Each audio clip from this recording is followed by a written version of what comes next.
el susto que uno siente, no solamente cuando le toca hablar en público, sino cuando antes de ti viene gente con la talla y la trayectoria de los que ya hablaron. Y después de ti viene gente también con una talla y una trayectoria que uno dice, Dios mío, ¿qué hago yo aquí parado? ¿Será que estoy a la altura de esta gente? Pero más allá de esto y de todo el miedito, me siento honradísima de poder compartir mi experiencia. ¿Por qué? Porque a diferencia de esos monstruos que vinieron antes y después de mí, yo estuve hace 2 años aquí, igual hace 2 años yo era participante de la primera cohorte de gestión pública. Y eso me da una ventaja sustancial. ¿Cuál es esa ventaja sustancial? Que yo sé lo que están viviendo ustedes en este momento. Sé cuáles son sus dudas. Y puedo con eso solidarizarme con lo que están sintiendo y entonces tratar no solamente de hacer el marketing y venderles la 4ª línea de investigación de gestión pública y la primera línea de gestión laboral, que es lo que vengo a hacer, sino además a darle herramientas para que una vez que comencemos clases, que comiencen a enfrentarse todos y cada uno de esos docentes y esos nuevos retos que se les van a plantear como estudiantes del posgrado en gestión pública o del posgrado en gestión laboral, puedan tener herramientas desde lo jurídico para enamorarse de esta línea de investigación, pero además para responder a aquellas inquietudes que les van a ir surgiendo necesariamente. No solamente pretendo enamorarlos, sino que además para aquellos que vean clase conmigo en gestión laboral, mi misión y mi propósito es que salgan de la cátedra conmigo habiendo construido al menos en principio lo que va a ser el soporte jurídico de las investigaciones que van a realizar. ¿De acuerdo? ¿Porfa? Ok. Buen marketing, buen marketing, por favor. ¿Cuáles son entonces los cimientos epistemológicos de nuestro nodo crítico? El derecho, como todos sabemos, es uno. Y es el que nos obliga a todos a comportarnos dentro de ciertas reglas y parámetros. Pero ¿qué sucede? Decía un célebre antropólogo, a quien yo cito muchísimo, Claude Lévi-Strauss, que la mayor fatalidad que enfrentamos los seres humanos es estar solos, es vivir en soledad. Y precisamente por esa fatalidad, por esa necesidad de no estar solos, nos hemos agrupado en sociedades. Al agruparnos en sociedades, nuestras relaciones comienzan a complejizarse y eso nos obliga a ser políticos. A ser políticos en el sentido de comunicarnos, a ser políticos en el sentido de empezar a generar relaciones de poder y decisiones que limiten y delimiten y marquen nuestra vida en colectivo. Y ese es entonces el cimiento epistemológico de nuestro nodo crítico en lo político. Las relaciones humanas que construimos día con día y que se materializan en un marco jurídico que nos agrupa y nos organiza. ¿Y eso en qué nos convierte? En ciudadanos. En ciudadanos que hacemos vida diariamente dentro de nuestras orbes y nuestros espacios. En ciudadanos que tenemos vivencias en comunes, pero que, como dijo el rector en su exposición, también nos hacen diferentes. Tenemos la diferencia que coexiste en lo común, lo endógeno. Lo endógeno nos lleva entonces a pensar que en nuestros cúmulos relacionales vamos generando prácticas que son propias de nuestros saberes, pues que de allí no surgió el derecho. El derecho no surgió de nuestras prácticas comunes y cotidianas, sino que me corrija mi profesor Santoro, la costumbre es una de las fuentes del derecho. Y siendo entonces la costumbre una de las fuentes del derecho, surge desde lo endógeno, desde lo que se forma dentro de nuestras relaciones sociales.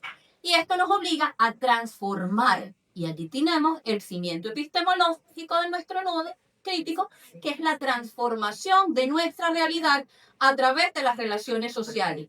Como todas esas vivencias que son progresivas y que forman un continuum, nos obligan a modificar nuestra propia realidad. Pero además, en todo esto siempre está el factor económico. Nos hemos acostumbrado a que los seres humanos necesitamos cosas para existir. No es solamente nuestras necesidades básicas, como me las decían a mí en la escuela de antropología, hambre, sed y sexo, sino que a partir de allí comenzamos a complejizar nuestras relaciones y se comienzan a gestar otras cosas que también forman parte de las relaciones jurídicas y que debemos regular. Y por último, Esto conlleva a la creación del conocimiento. Cuando hablamos de la creación de conocimiento dentro de este nodo crítico, entonces tenemos una respuesta. Cuando hablaron de lo técnico-político, cuando hablaron de la participación y cuando hablaron de la planificación, todas tenían un factor común, lo jurídico. El hilo conductor que conduce a que todas estas cuestiones, sí, estoy haciendo marketing, bueno, el hilo conductor que conduce entonces todas esas relaciones está sentado en normas. Normas porque no somos animalitos, o sí lo somos, pero no de eso que ustedes se imaginan, y no somos terias tampoco en este espacio, por favor, que nos obligan a regular nuestra vida en sociedad. Esto nos lleva entonces a analizar la parte ética de nuestra línea de investigación. El eje ético, un enfoque transformador para el nuevo servidor público. Cuando comenzamos, cada uno de ustedes dijo qué pensaba, qué esperaba de ser un servidor público, cómo se visualizaba, cómo se veían desde la gestión pública o desde la gestión laboral. Pero debo recordarles a quienes hacen derecho laboral, a quienes hacen gestión laboral, a quienes hacen recursos humanos, que ya ustedes verán por qué en sus cátedras, por qué tiene otro nombre a la fecha y todo lo demás, todos al final del día tienen un eje ético y se transforman en servidores públicos de una manera u otra. Incluso mis colegas abogados, cuando litigamos, cuando vamos a juicio y defendemos los derechos laborales de una persona a la que le han sido vulnerados, nosotros estamos ejerciendo un derecho público, un servicio público, más allá de que cobremos. ¿Por qué? Porque estamos volviendo el orden natural a su cauce normal y quizás solventando situaciones que trastocarían desde la perspectiva del empleado o del empleador a ese otro que fue afectado por una situación jurídica infringida. Dentro de este eje ético entonces tenemos, y me voy a acercar un poquito, si me permiten el otro micrófono. Ok, me siguen aquí un poquito. En nuestro eje ético vamos a pasar del administrador técnico al homus politicus. El administrador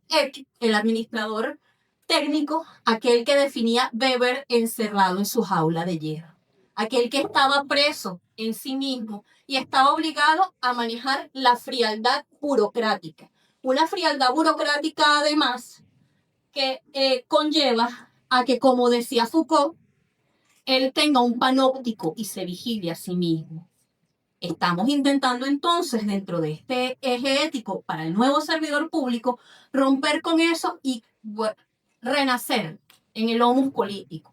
Y recordemos la quinta transformación política, la transformación del Estado desde y hacia lo político. Allí tenemos entonces a ese homus político que definía Pánica, un hombre que estaba hecho para relacionarse con todo su entorno y hacer no solamente relación, sino parte de él. Ahora bien, pero este eje ético no nos engloba a nosotros solitos. Tenemos también la gestión pública en el contexto latinoamericano y caribeño. Como les dijo el rector en una de sus exposiciones, el profesor Salcedo también lo hizo mención a ello. De un tiempo para acá tenemos pensadores latinoamericanos, caribeños, que están apuntando a las epistemologías del sur y a la descolonización. Tenemos que pensar entonces en este nuevo eje ético que debemos rescatar los saberes populares. En mi caso estoy trabajando con lo que tiene que ver con consejos comunales y comunas y estoy empeñada en admitir que esa gente sabe tanto más de administración como la que podemos saber los que nos formamos en una educación tradicional, en una universidad tradicional, y que por tanto los aportes de ellos son tan válidos para la construcción de conocimiento como el que se genera desde la academia. No estoy demeritando el trabajo de nosotros, por si acaso. La ética entonces es el motor de la transformación social y pasa a ser el motor de la transformación social en el momento mismo en el que ustedes, como nuevos gestores de lo público o nuevos gestores de lo laboral, comiencen a partir de sus investigaciones a producir un conocimiento que permita transformar esas estructuras obsoletas en muchos casos con las que nos estamos encontrando en nuestro diario de venir como profesionales. Cuando estemos un poquito más avanzados en mi exposición, yo les voy a dar algunos tips para que no estén tan perdidos y me van a entender entonces por qué yo me refiero a la ética como motor de la transformación social. La otredad. Cosas de gente a la que le gusta la antropología, uno se mueve entre lo propio y lo alterno, la otredad y la alteridad.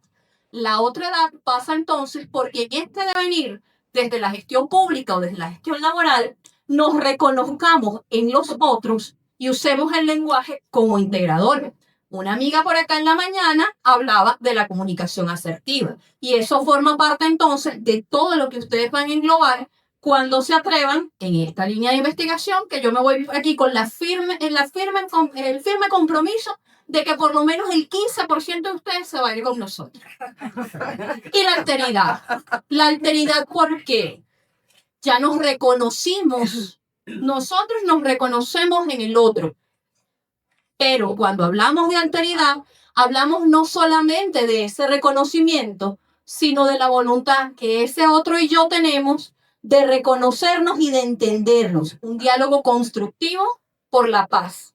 Y aquí me permito citar al señor Octavio Paz. Él en Piedra de Sol decía, para que pueda ser, he de ser otro. Salirme de mí, buscarme entre nosotros. Otros que no son si yo no existo. Otros que me dan plena existencia. Entonces, cuarta línea de investigación. Aquí voy con la gente de gestión pública. Evaluación, seguimiento y control de la interacción Estado-sociedad. Este extracto que ven aquí es del documento rector del programa y el propósito de esta línea de investigación es proponer acciones que permitan resolver problemas o nodos críticos vinculados al seguimiento y control de los procesos de transformación de las organizaciones públicas, privadas, comunitarias y otras formas de participación social, económica y política. Vamos a leer la de la primera línea de investigación de gestión laboral y vamos a explicarlas en conjunto. Primera línea de investigación, dinámicas laborales y su interacción con el marco jurídico político para la transformación socioproductiva. Comprender cómo la legislación laboral, tanto nacional como internacional, influye en las prácticas de gestión laboral, las condiciones de empleo y los derechos de trabajadores y trabajadoras y los empleadores. Siguiente. Ahora bien, ¿qué quiero decir con todo eso dentro de esta hermosa pirámide de Kelsen que tenemos aquí? Como les indicó Félix en un principio, este es uno de los pocos posgrados, quizá el único, que les permite hacer ese salto de lo laboral a la gestión pública. ¿Por qué? Porque nuestro hilo conductor es el derecho. El derecho es el que nos ha permitido organizarnos, es el que nos ha permitido persistir en sociedad. Recuerden que incluso hasta la guerra tiene leyes, escritas y no escritas, que se respetan dentro del campo de batalla. ¿Eso qué quiere decir? Que necesitamos organizarnos. Esa organización viene del marco jurídico. Y entonces en todo este devenir que les he demostrado de ambas líneas y de todos esos propósitos que cada una de ellas tiene, se van a encontrar con nuestra Constitución Nacional, con la Ley del Plan de la Patria de las 7 grandes transformaciones, con la Ley de la Contraloría para los que se vayan por el área de control, pero también está la Ley Orgánica del Trabajo de las trabajadoras y los trabajadores, la Ley de Contraloría Social, las leyes del Poder Popular, la Ley contra la Corrupción y la Ley del Estatuto de la Función Pública. Todas ellas hacen un compendio legal maravilloso, hasta tanto no lo reformen, porque por ahí están hablando ya de 29 leyes que se están cocinando en la Asamblea Nacional, pero mientras ellas existan son con las que se van a encontrar. Y muchas de ellas son transversales. Escojan el área laboral, escojan el área pública. Por ejemplo, los llamo a que piensen, a los que van a gestión laboral. Las contralorías estadales y municipales tienen como particularidad que sus funcionarios son 9-9, es decir, funcionarios de libre nombramiento y remoción. Podemos extrapolar eso a otros órganos y entes de la administración pública. ¿Cuáles son los fundamentos legales? Quizá eso es lesivo o no lo es a los trabajadores y las trabajadoras, pero lo puedo ver también desde la gestión pública. Eso no me permite optimizar y generar más eficacia y más eficiencia porque la persona, al saberse personal de libre nombramiento y remoción, quizá es más diligente en el cumplimiento de sus asuntos que si se siente amparado en una legislación laboral que es casi permisiva.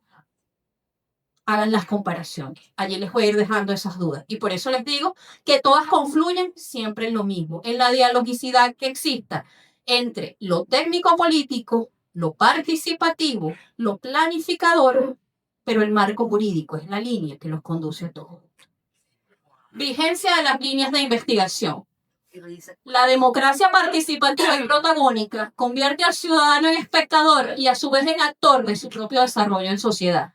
Como ven, esta está enfocada al área de gestión pública, que es en la que yo estoy especializada. Sin embargo, corresponsabilidad, derecho pleno y ciudadanía dicotómica. En esa ciudadanía dicotómica tenemos al artículo 87 de nuestra Constitución. El trabajo es un derecho, pero a la vez es un deber. Todos los ciudadanos y ciudadanas tienen el derecho y el deber de trabajar. Así dice el primer pedacito del artículo. ¿Entran o no entra entonces dentro de este panorama de democracia participativa y protagónica? Porque al yo convertirme en un sujeto de derecho y de deberes dentro de una relación laboral, también tengo la obligación de participar en la propia construcción de ella. Entonces, allí les dejo la vigencia de ambas líneas de investigación. Ahora vamos a la parte que yo les dije, que yo les voy a dar una chuleta que no le han dado ninguno de los otros que expusieron las líneas de investigación antes de mí y por la que se van a quedar en la cuarta línea de investigación. ¿Qué pasaría si esta noche, mañana, un día antes de venirse a inscribir, ustedes tienen que hacer su intención investigativa en los términos que les va a explicar mi compañera Elizabeth Romero?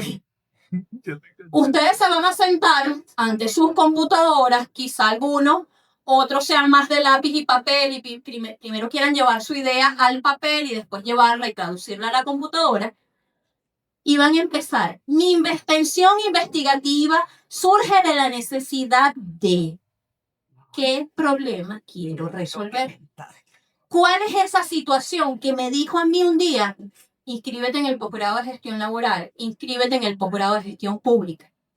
¿De dónde viene? Cada quien investiga en función quizá a un tema que le nace, a un tema que le provoca porque leyó algo y le dio curiosidad.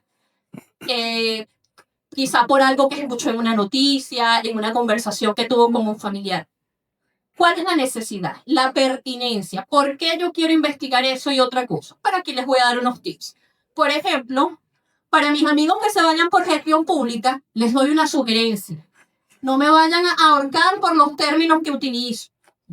¿Qué proceso burocrático, para quienes hablaron de burocracia antes que yo, consideran es un monumento a la inercia? ¿Y cómo podría su investigación proponer una base legal para dinamizar? Esa es una pregunta que quizá alguno de ustedes que está en un área que trabaja con una normativa que es sumamente repetitiva y excesivamente burocrática, siempre ha dicho, ¿por qué para que el oficio llegue a mi oficina tiene que pasar por 14 personas antes? No existe la posibilidad de derrumbar ese monumento a la inercia legislativa y hacerlo que la persona tenga el trato directo conmigo y yo veré si le respondo, no le respondo o en qué términos lo voy a hacer. Existen procesos dentro de nuestra legislación que quizá ustedes conocen mucho mejor que yo, con los que ustedes pueden bandear. No necesariamente tienen que ser abogados, valga la acotación. ¿Por qué? Porque muchos de ustedes, o todos, mejor dicho, lidian todos los días con legislación. Cuando usted se saca la cédula del bolsillo, usted tiene una ley en su mano. ¿Por qué? Porque hay una ley que por alguna parte a alguien se le ocurrió escribir que dice que todos tenemos derecho a una identidad y a una ciudadanía. O no se levantaron con una ley en el bolsillo. Cuando usted va a pagar la luz, cuando usted va a hacer todo. Entonces, eso forma parte de. Para mis amigos de gestión laboral, en cambio, les pregunto, ¿está preparada la normativa laboral venezolana para regular las nuevas formas de relación patrono-trabajador derivadas de la era digital y la temporalidad del empleo? Los freelance, los que trabajan desde su casa, los que hacen teletrabajo. ¿Tenemos legislación para protegerlos? Hace poquito vi por allí que hay una sentencia del Tribunal Supremo de Justicia que protege algunas particularidades, no todas. ¿Vamos a legislar hacia ello? Comentaba en estos días con mis alumnos de pregrado, y lo vamos a revisar la semana que viene, con las inteligencias artificiales. Incluso se está legislando ya lo que tiene que ver con el derecho de autor del rostro, la voz y características de los individuos, por todo lo que tiene que ver por la producción de videos. Tenemos legislación, por ejemplo, que protege a una persona cuya imagen fue utilizada para generar una película, un clip, un video que generó dinero. ¿Lo han pensado? Allí tienen otro tema de investigación. ¿Cómo optimizar la rendición de cuentas? Me hablaba una amiguita por allí durante el almuerzo. ¿Dónde está? Por allá está. ¿Cómo optimizar la rendición de cuentas del poder popular para que sea transparente y protagónica? ¿Viste que esta línea es tuya? No. Qué tramposa. Ok. Aquí vamos con gestión laboral nuevamente. ¿Cuál es el compromiso ético del investigador de la gestión laboral en la producción de conocimiento? Y aquí me acordé muchísimo cuando estaba hablando Félix, que tribute a la transformación político-cultural de Venezuela. Si se tienen la oportunidad de leerse el documento rector, más allá de lo que el profesor Tablante les habló, este es uno de los temas que está englobado dentro de esas dinámicas que él presenta como parte del contenido y de los nodos críticos de la gestión laboral. Para los amigos de gestión pública, en las vigentes normas de control, para los que están en el área de auditoría y todas estas cuestiones, siente que el ciudadano es visto como un sujeto de derechos que participa o como un objeto de fiscalización que estorba. ¿Cómo podemos cambiar eso desde la alteridad? ¿Cómo podemos ponernos en ese papel del otro, dialogar con él y contemplar su mejora, su modificación? ¿Por qué? Porque hablábamos esta mañana y lo dijo el rector, en una dinámica de fiel cumplimiento. Lleno el formulario para cumplir. Cumplo y miento. ¿No entra dentro de esa dinámica también? Allí les dejo ese otro tema de investigación. Y por último, para mis amigos de gestión laboral, este le va a interesar a los que vienen del área de la salud. ¿Cómo debe transformarse la gestión de riesgos ocupacionales ante el impacto de la crisis climática en los entornos de trabajo nacionales? Vayan pensando, vayan analizando. Estos son algunos tips que yo les dejo para que cuando vayan a construir esas intenciones investigativas tengan algunas ideas. No necesariamente son las únicas. Y cierro mi intervención diciéndoles que se vayan por la cuarta línea de investigación, los de gestión pública, por la primera línea de investigación, los de gestión laboral, pero que además investigar el marco jurídico y el control no es estudiar leyes para entender el sistema, es generar justicia para transformarlo. Hagamos de la norma el lenguaje de la soberanía. Muchísimas gracias a todos.